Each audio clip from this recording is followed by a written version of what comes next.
Hello guys, how's it going? My name is Dal. It's yet another month, which means another set of cosmetic items for you to obtain from the trading post, this time for the month of October of 2025. This time around, the trading post offers a variety of items. Some are going to be spooky and Halloween themed, with Headless event coming out sometime in October. We also get some Legion inspired garb that's very similar to Legion remix items, as well as rewards, as well as recolors of some of the more expected cosmetics for you to obtain, a couple of pets, a couple of variations of mounts, as well as some returning items from previous trading post updates. So for today's video, I wanted to go over everything that's available right now in October in trading posts, as well as go over some of the tasks that you can complete if you just looking to get through your trading log literally in a day. It looks like this month specifically got a bunch of activities that can be completed all in a single sitting, and all really easy, especially if you're still farming the Brewfest event for the mount, as well as other cosmetics from that holiday specifically.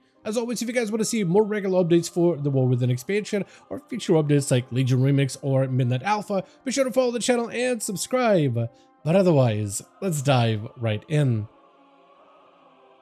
So the new set of items for the trading post this October, I actually haven't previewed myself, although I do know some of the more exciting elements that will be coming out, and you can kind of see some of these items actually on the mannequins, but these look really good. I think this might be one of the better trading post items if you're a big fan of or not a fan of some of the fairly pretty items that we've seen so far.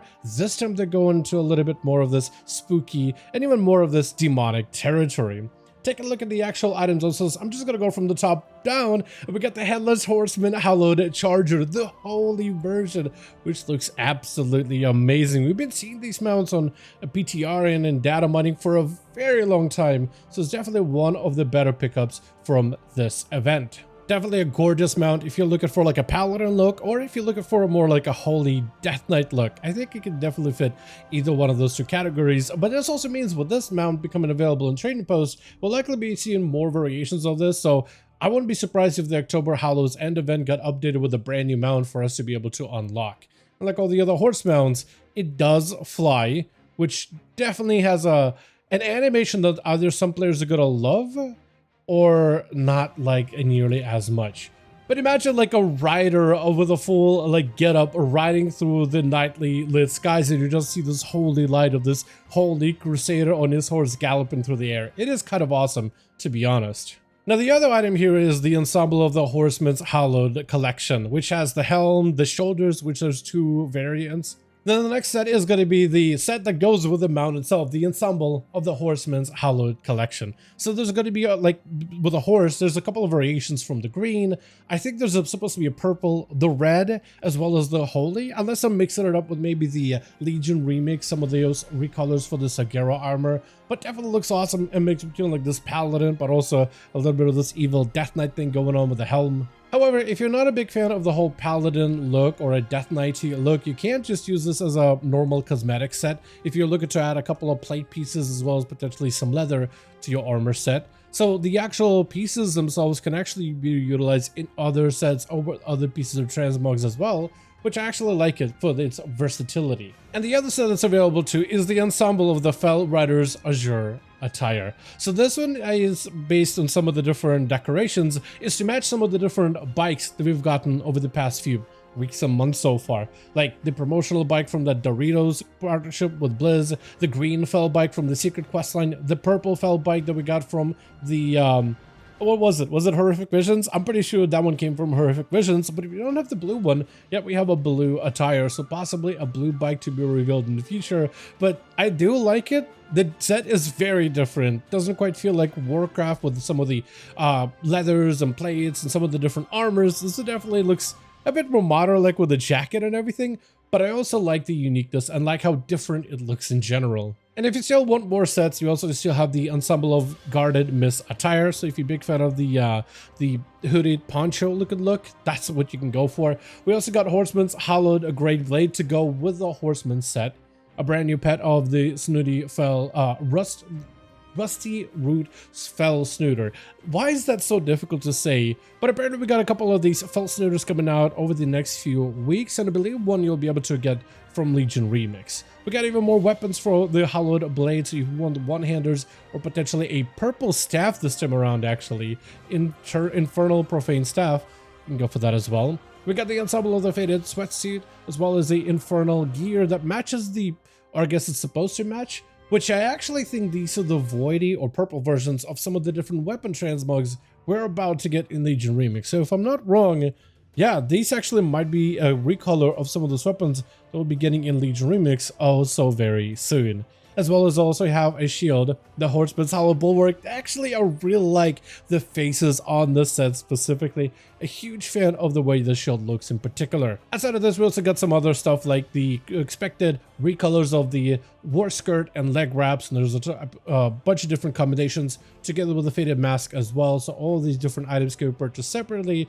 or can go as one piece if that's what you're looking to do. And then for the returning items, we got the ensemble of the Ragged Harvest Golem, which is definitely one of the better thematic ones, cosmetic ones that we've gotten. They're very, very holiday-esque, but I'm also a huge fan of warlocks that are rocking that helm in particular, especially with some of the other sets to give it a bit more of an armored look. The Hand of Reshigal, hopefully I could say it correctly, but that's going to be a hand mount, very similar to some of the ones you can find in Shadowlands. Delicate Ebony Parasol, which we don't have a preview for, as well as a suit-stained Shale Wing pet. If you're a big fan of pets, maybe worth a pickup, but definitely not the best looking pet. I feel like if you're going to pick up a pet, at least grab the false neuter. However, even though the rewards are going to be very spooky for all of the different stuff you can buy with actual currency, the monthly reward is actually very different. Instead, it's going to be a Fel Elec mount. So you get a bunch of pieces that are just all over the place. We got some Hallow's End stuff, we got some biker stuff, some Demon Legion stuff. So a bunch of different cosmetics from different themes for you to collect, and the mount is definitely something completely different than the rest of the kit. So quite a lot of stuff that you can actually get. Normally they would have thrown in like the Headless Horseman mount as a monthly reward here instead, but this time around it's actually a bunch of new items for you to look forward to. Now, I took a look through the actual like Traveler's log in order to try to pick out some of the events that are the easiest if you're looking to complete the entire thing in one single sitting. What I found is actually a lot of them are front-loaded during the Brewfest event. So while it is up until the 10th, it looks like, or rather until the 9th, you will want to complete as many of these things as possible right now. The easiest ones to do is to slay Corin Diabru, which there's a good chance you're probably doing that already for the Brewfest amount, the new one they added. Earning 100 tokens is going to be really easy if you're trying to buy up any of the cosmetics. Usually while doing some of the Brewfest quests, you're going to be able to earn a bunch of these very, very quickly.